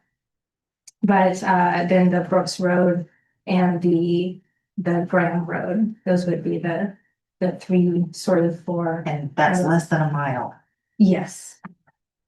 And one thing too, that's in the 20-year plan, so that one, it costs a lot of money, and 2, I guess they just cost a lot of money, and that's where they land. It is in that farther, it's on that first 5-year plan, so you'll have some time to think about it, and but it does put it in the plan as an identified need for traffic and safety reasons, so. Yeah. I have one question. When you have a street that's a collector and we identify it in our transportation plan, let's say in the future, one of those streets get vacated, or we want to vacate it and make it part of a walkable something or other. If it's identified in this plan as a collector street, those can be changed by vacations or other things that happen. Is that correct? Well, these Or- designations are actually at state level, so they represent, so we can always request changes. But these are actually classifications at state level, and it's tied to our funding. So yes, we can request changes. No, we don't control it. But our streets are listed as to what type of street they are. All of our streets, like in this neighborhood, there are these kind of streets. These are collector streets. These are Correct. local access street, Correct. whatever. Yeah, it's a state designation. For arterials and collectors, and then basically the default is everything else is a local street. Yeah, so you just have to ask to change that one street. There's a for particular process reason and that I haven't gone through. The consultant let me know it's a lot of paperwork, and I don't know about removing, adding to, that you have to justify. So, Sure. I was just So, speaking of justification, one of the many benefits of this plan is that it explains why these improvements are being proposed. So you've seen in our transportation improvement program and our capital facilities plan, you've seen projects and these justifications, which is not just capacity, it's also safety. So yes, several roundabouts in a short distance, but we're addressing foremost safety through there, trying to get pedestrians across the 902 in the safest manner. So it's a combination, capacity and safety. And so all those projects, which I have the consultant break them into 3 time frames. So on page 72, there's maps. Page 72 has the 0 to 6 year, which it's not going to be identical to our transportation improvement program, but that's the same time frame, the 6 year. And then page 73 has the 6 to 20 year, and page 74 has the 20 year plus. Now these are somewhat fluid because everything depends on funding. But having these in our plan and the justification for them really helps for funding in the future. And then it informs our comprehensive plan, our transportation improvement program, our capital facilities plan. And the one other thing, I didn't write down the page number, but there's maps that show future collectors. So that was something that was important for me, at least as a planner, is looking at where we might need future collectors. We had the conversation during the Main Lake application about wanting to see a collector there and not having a lot of information or city adopted information to show that that was super necessary in that area. Like our legal counsel said we were justified in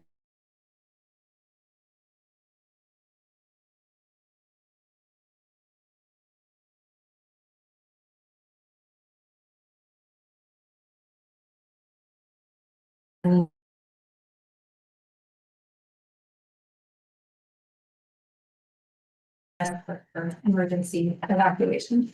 Are those the maps that we see on page 78, 79? Probably, Like yeah. the green and the blue and then. Yeah, they're like hash marks like that. Yeah, proposed road alignments. Yep. Yeah. Yeah. And if those been established, it usually is. So this is the mistake that was mentioned in the briefing sheet. Oh, So sorry. the north, there is a north area, we're wanting to retain part of it, like it's like 200 acres now, we want to retain 100 or so.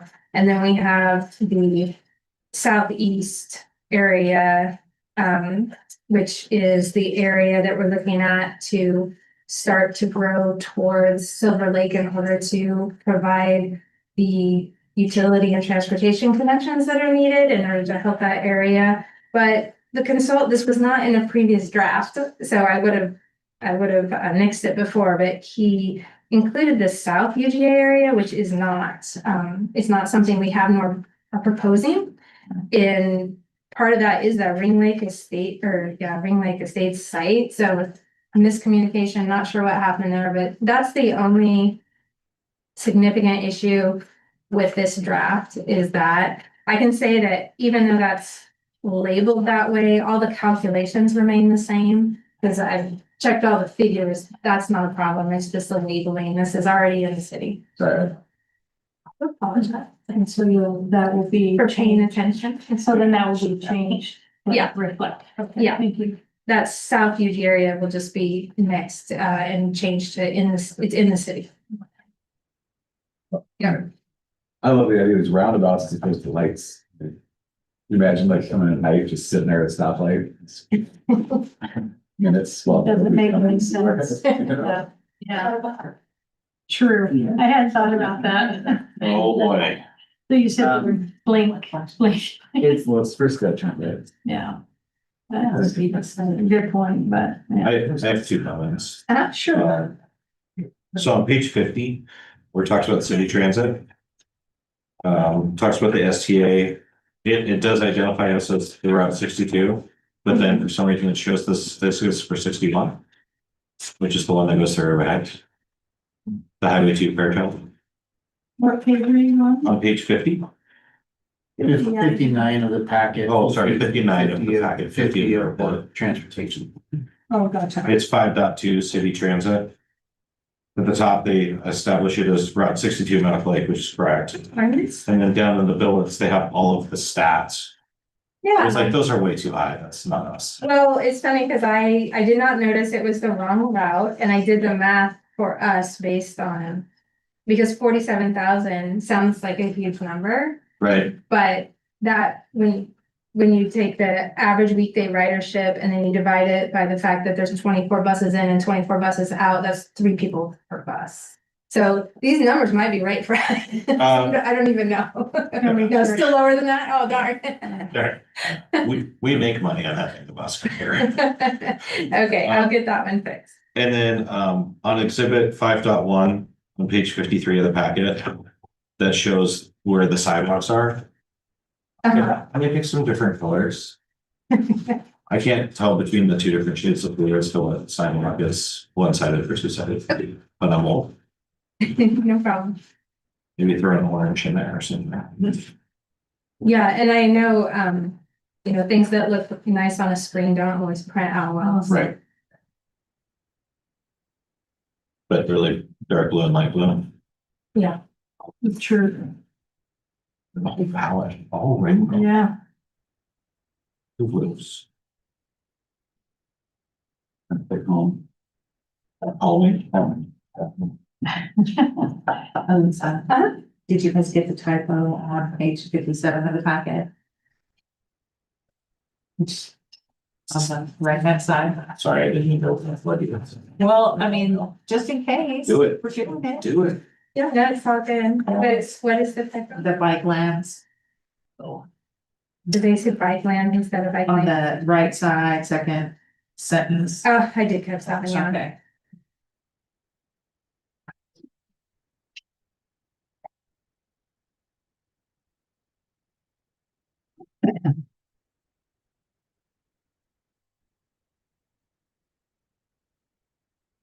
Any other further questions, concerns, comments? Next time I'm gonna see you, it's gonna be a public hearing for adoption. So I realized I didn't bring or include a schedule, but I added this to our colorful schedule where we have the comp plan and all the other amendments. I added this one in there to be adopted before our comprehensive plan, since it is informing a comprehensive plan.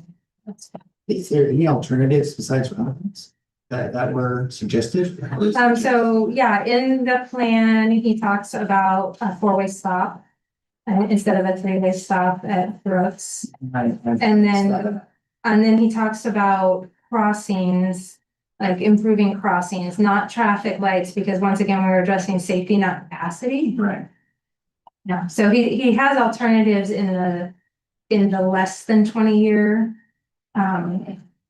projects, improvements, and then it's the 20+ that has the roundabouts. So there are earlier improvements to help with safety. And more cost effective, right? So we can put in four-way stops and things and restriping, you know, that's a lot, much smaller price tag than, you know, for what our roundabouts now, $1.2 or something. It's in the document, but I don't remember. Yeah, but anyway, and there'll be more in the future, 20 years from now, there'll be, you know, 5 million. So anyway, but, Pile of rocks next to all of the crosswalks for the kids to use. As a pedestrian, a regular pedestrian, I find that all the intersections, they're really good. Where they're not good, oddly enough, is by the school. That hey, right here.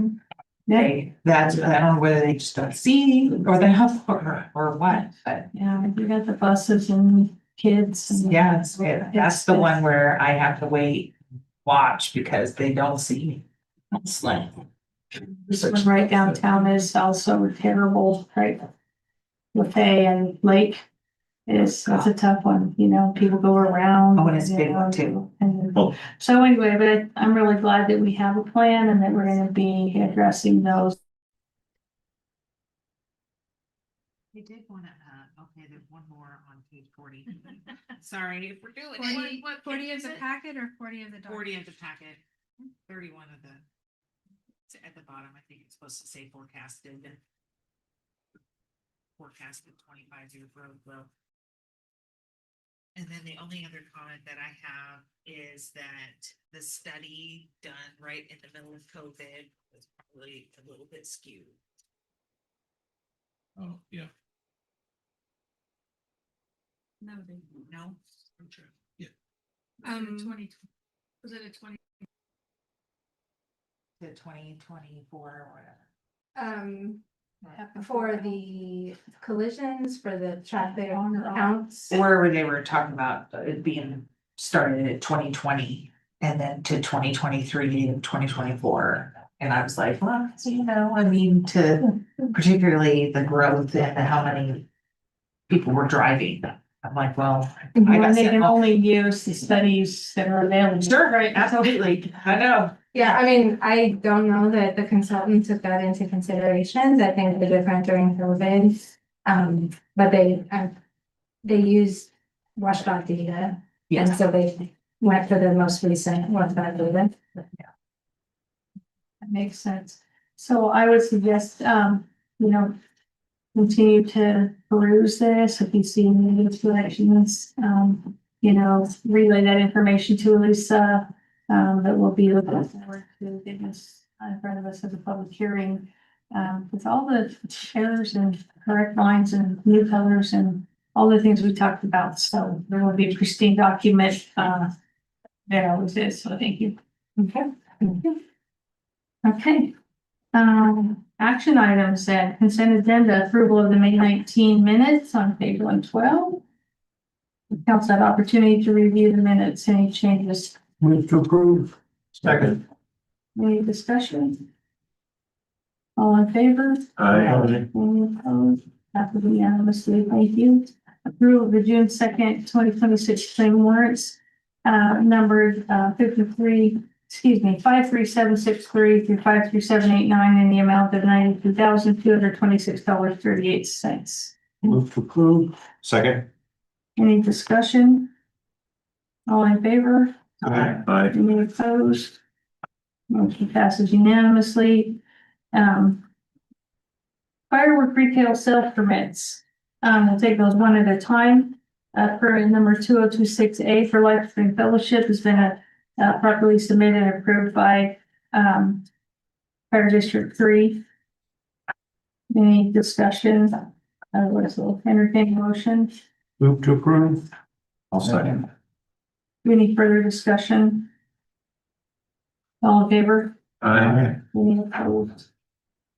Passes unanimously. Fireworks retail sale permit 2026B for J&M LLC on page 118, also properly submitted and approved by Fire District 3. Move to approve. Second. Any discussion? All in favor? Aye. Any opposed? Passes unanimously. Fireworks retail sale permit 2026C for the Good Stuff. Page 119, also properly submitted and approved by Fire District 3. Move to approve. Second. Any discussion? All in favor? Aye. Any opposed? Passes unanimously. And finally, fireworks public display permit for Founder's Day Festival. This is the public display that will happen with a licensed what's the word I'm looking for? Organization. Pyrotechnician. Sorry, it's too late to come up with another. But also properly submitted and approved by Fire District. Move to approve. Second. Any discussion there? All in favor? Aye. Any opposed? Passes unanimously. And then I did add, I would look for council's approval that Medically would support the appointment of, Mark McAvoy from Liberty Lake, to, represent, small cities on, the scraps board. Move Any to approve. discussion? Okay. Okay, any discussion? And we have a person. See him, qualifications. Was he done before? So it can be any elected official or city administrator. He's a city administrator for Liberty Lake. Okay.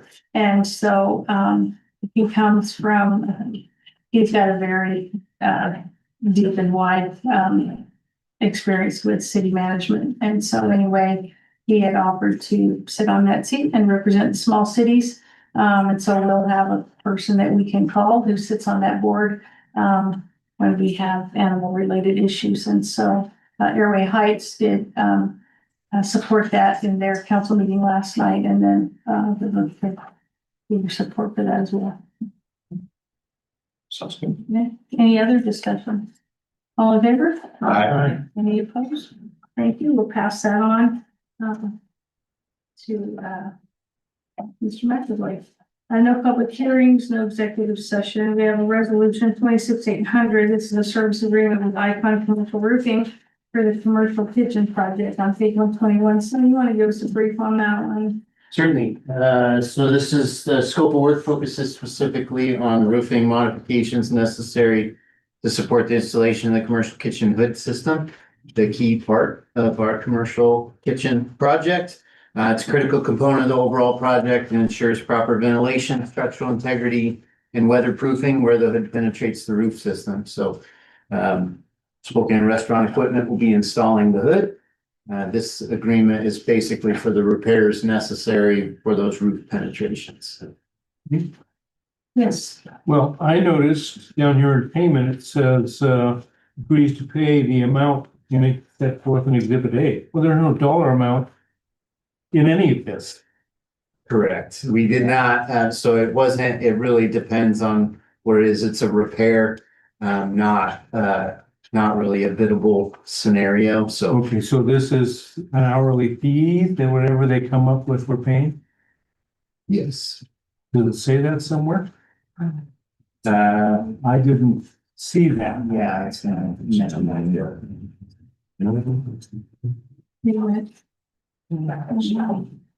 Or as otherwise provided for this agreement unless mutually agreed by the parties in writing after receiving the invoice for all completed services, it's like a statement.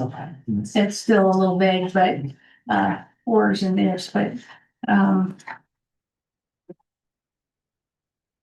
It's generally in some of those sort of things, you want to put a top limit someplace. Not to exceed. Yeah, not to exceed kind of. did we get a, quote at all on that? We did not, because it's a repair and it would really be Oh, we dependent don't know. upon what is required, it's time and material, and it's, yeah, as a repair. Do we set a ceiling? Or to throw a gigantic wrench into this whole procedures? I mean, I don't, what ceiling would you propose? It's $1,000. I want to put some sort of cap on it. I don't want to re-roof the whole building. Right, and it wouldn't be, I mean, I would offer that this is the contractor that we got our quote from when we did the congressionally directed spending for the roof replacement. Which was $180,000 for the whole roof replacement, so this is just a repair directly over. There is 4 or 5 penetrations in the roof, related to the hood, so. Oh, so it's repair after construction. Correct. It's just putting like witches caps on and rewelding it. Yes. Okay, it should be like a couple $100 a witches cap, so. Okay, that's entirely different. Sorry, I lost over when you said repair. No worries. I was thinking it was Yeah, it another did section. sound like there's damage that we're repairing before we get to that's where my mind went. Yeah, Thank you. my mind was. That's clear. What's council's pleasure on that? Since there's not a dollar value, I'm against it. Yeah, Well, there is a scope of work. Yes. But but. Because then they include it, so they put a cap on it. Yeah, or at least, If you would, I would ask if you want a cap on it, that you would suggest a cap and entertain it. Otherwise, this project will not be ready. Sonny, can you advise us on a cap that would be appropriate? You're closest to the project, we're not. So we have a number of councils wanting that to move Yeah, forward. it's hard to say because it really is dependent on, this roof is beyond its useful life and we do not know what it looks like as they dig through it. But I would say if we were to put a $10,000 cap, I don't think it's gonna reach that. But I would feel that he could provide it for under that. And if it's gonna exceed that, then we have to come back and discuss what that looks like. I'd be more comfortable with the feeling, and if it is more than that, we'd like to know about it ahead of time, so. yeah, I think I would that, I agree. think $10,000 cap. Guarantees that it comes back. Yeah. Second touch if that happens. And- Is there a motion for an amount that would feel appropriate, or do we need some more discussion? I would move to accept it at a $10,000 cap. Second. Any further discussion or concerns about that?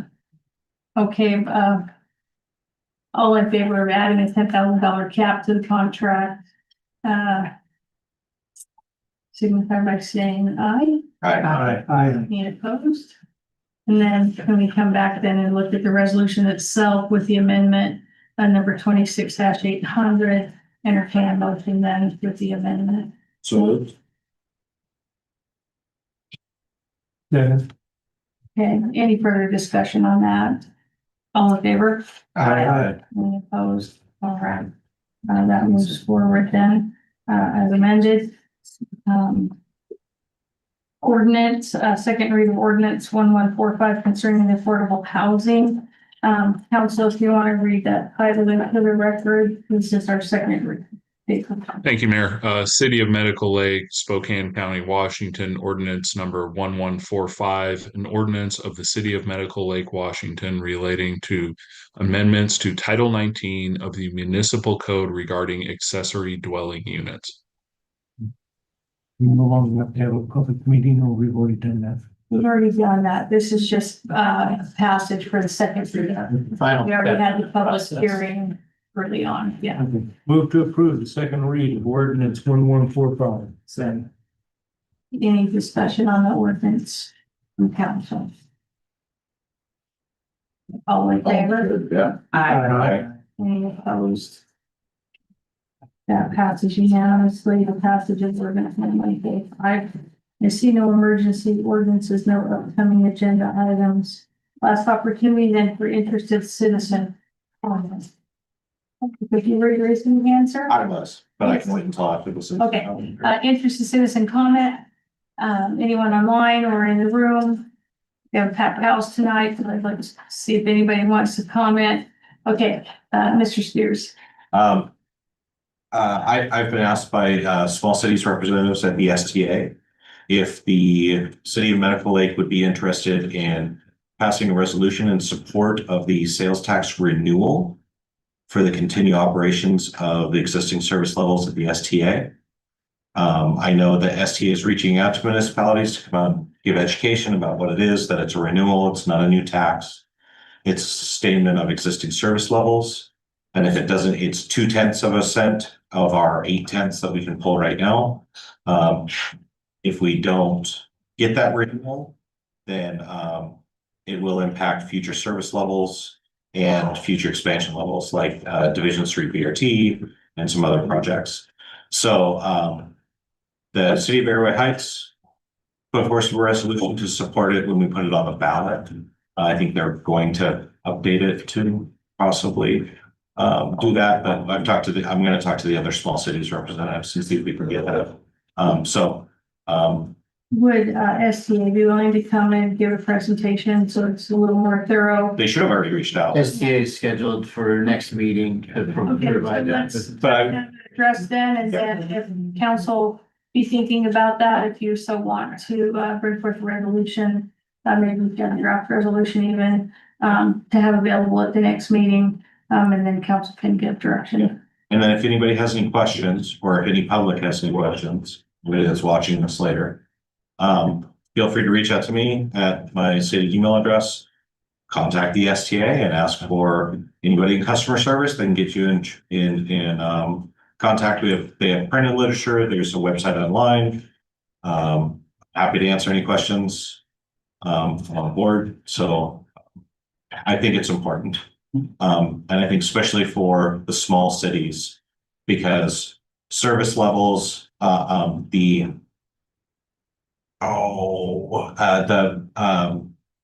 paratransit services, which are the van services that do door-to-door service for members that can't ride fixed route, is tied directly to fixed route and hours of operation of fixed route. So if we have to reduce services, like in Medical Lake, say if they have to, we don't go until 11:30 p.m. anymore, say we go to 10, or it doesn't start until 8 o'clock in the morning, they wouldn't do that because Eastern State Hospital commuters. But those paratransit services contract with fixed route contractions. So that's primarily our users out here are paratransit. It's a great services veterans and services elderly, it's a great service. We would lose some of that. Yeah. Small cities. Yeah, I'm looking forward to the presentation, and hopefully they'll bring some handouts that They will. make available, and if you want to bring a draft resolution, and then we'll see what council pleasure is at that point, I guess. Very good. I'll second. All in favor? Aye. Any opposed? Meeting's concluded, 8:32. Hooray. Because we haven't lost this.